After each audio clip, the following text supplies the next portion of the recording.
Unmute कर लीजिए Prashant ji please. China को लेकर राजीव जी मैं दोबारा कहूंगा कि बहुत गंभीर मामला है। और इस ये इस देश की एक एक इंच जमीन इस देश के लोगों की। और और वक्त आ गया है, क्योंकि बहुत सीरियस है मामला। पानी सर के ऊपर जा रहा है। 1,100 बिलियन डॉलर का ट्रेड चाइना के साथ हो रहा है। और आप जो हमारे दर्शक हैं, अपने अपने शहरों के इलेक्ट्रॉनिक्स मार्केट में आप जाए, आपका पूरा पूरा मार्केट चीन से पटा हुआ मिलेगा। देश के प्रधानमंत्रियों की सूची आप निकालिए। देश के प्रधानमंत्री की सूचियों में आपको मिलेगा कि पंडित नेहरू से लेकर सारे प्रधानमंत्री या तो एक बार चाइना गए या एक बार भी नहीं गए। पंडित नेहरू स्वयं एक ही बार चाइना गए थे। चाइना में ऐसा क्या आकर्षण है कि नरेंद्र मोदी 9 बार चाइना जा चुके हैं, 9 बार। कोरोना के पहले तक की मैं फिगर बता रहा हूं, उसके बाद तो यात्राएं नहीं हुई। और 4 बार इस 9 बार में 4 बार मुख्यमंत्री रहते हुए जा चुके हैं।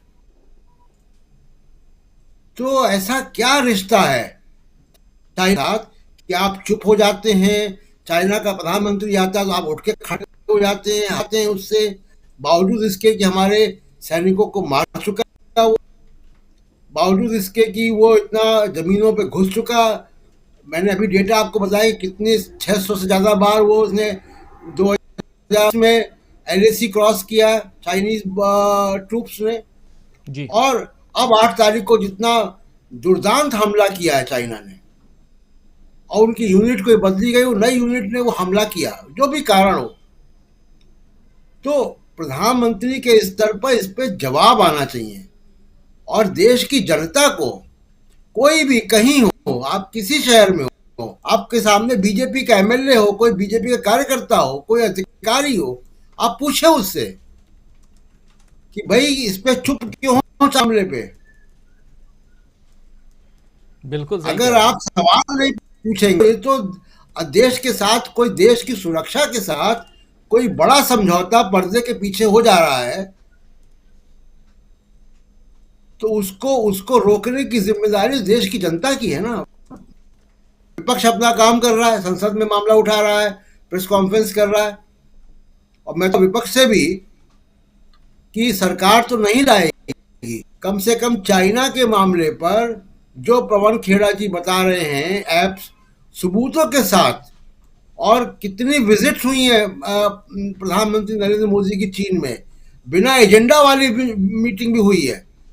आप देखिए, दो राष्ट्र के अध्यक्षों के बीच में बगैर एजेंडा नहीं होती हैं आमतौर पे, बगैर एजेंडा वाली मीटिंग भी हुई है।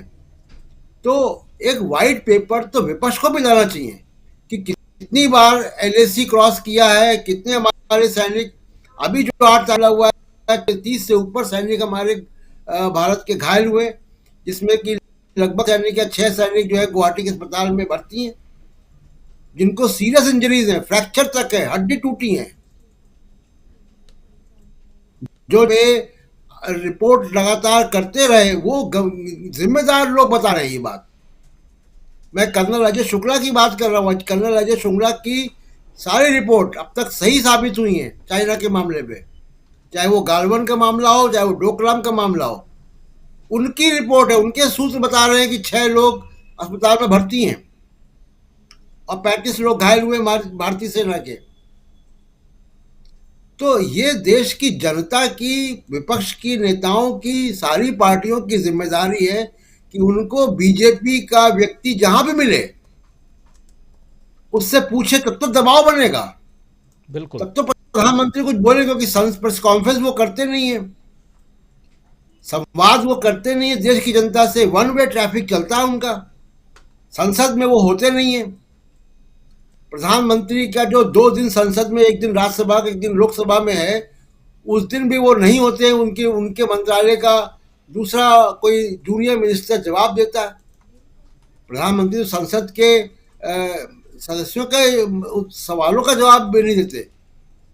मैंने कितने साल संसद कवर की राजीव जी, प्रधानमंत्री का जिस दिन भी बुधवार और बृहस्पतिवार को लोकसभा और राज्यसभा में क्रमशः प्रधानमंत्री कार्यालय का दिन होता है सवाल पूछने का, उन दोनों दिन जो भी प्रधानमंत्री हुए हैं संसद में मौजूद रहते हैं और सवालों का जवाब खुद देते हैं। ये मैं पहली बार देख रहा हूं कि ये होता ही नहीं है। तमाम ऐसी जिम्मेदारी, चीफ जस्टिस ऑफ इंडिया की शपथ ग्रहण है, आप हिमाचल में रैली कर रहे हैं। Chief justice of India Bharat का एक संवैधानिक पद का सबसे बड़ा व्यक्तियों में से एक है, उसकी शपथ ग्रहण में आप हिमाचल में चुनावी रैली कर रहे हैं। तो संविधान के प्रति, सरकार के प्रति अगर संवेदनशीलता नहीं है तो इस देश की जनता को पूछना पड़ेगा ना, इनसे पूछे या इनके नुमाइंदों से पूछे। और चीन का मामला मैं बार बार कह रहा हूं कि बहुत गंभीर है, और ये आगे जो संकेत मिल रहे हैं विशेषज्ञों के या जो लोग इस पर नजर रख रहे हैं, ये बढ़ने जा रहा है, ये बढ़ने की संभावना है। तो अगर देश में जनमत नहीं तैयार होगा तो सरकार पे दबाव नहीं बनेगा इस पे कार्रवाई करने का या सच बताने का। ये आप बहुत महत्वपूर्ण बात कह रहे हैं और डरावनी बात कह रहे हैं। अगर कहूँ डरावनी शब्द को कोट करके मैं कह रहा हूं, ये बहुत डरावनी बात आप कह रहे हैं, क्योंकि अगर चीन के मसले पे सरकार हमारी चुप रहे और कोई जानकारी वैसी न मिले जैसी जानकारी, क्योंकि आप याद कीजिए कि गलवान वाले मामले में प्रधानमंत्री ने कहा था कि ना कोई घुसा है, ना कोई आया है, न किसी को हम घुसने देंगे, लेकिन उसके बाद 20 जवान हमारे शहीद हो गए थे।